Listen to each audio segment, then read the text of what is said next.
ဘာကြောင့်တရုတ်တွေကကြက်သွန်ပြူကိုနဲ့တရွက်တွေကိုရောနှောရတာလဲဒီဆေးကိုဖော်ဖို့ဆင်းထားတဲ့တရရွက်၅ရွက်နဲ့ကြက်သွန်ပြူအခွန်လက်တဆုပ်စာကိုသုံးရမယ်နှနွင်းတက်လေးတက်လဲသုံးရမယ်အဲ့ဒါတွေကိုအတူရောပြီးရေ3ခွက်နဲ့9မိနစ်ကြာပြုတ်ပါပြီးရင်တစ်ခွက်စာတောက်ဖို့စိတ်ယူပါဒီပြုတ်ရည်ကစီးကြိုကိုတက်တာစေတယ်ဆေးတွေအများကြီးတောက်စရာမလိုပဲ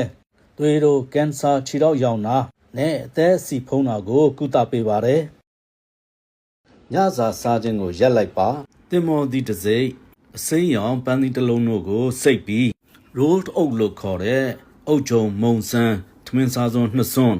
နွားနို့တစ်ခွက်တို့ကို blender ထဲထည့်ပြီးကောင်းစွာမှွေပါအဲ့ဒီဖြော်ရည်ကိုညစာနေရာမှာအစားထိုးပြီးတောက်သုံးပါအဲ့ဒါကဝမ်းချုပ်တာကိုတက်တာစေတယ်အစကိုကြေစေတယ်ဝမ်းသွားရတာလွယ်ကူလာစေပြီးလေပွားတာတွေလည်းလျှော့နေသွားမယ်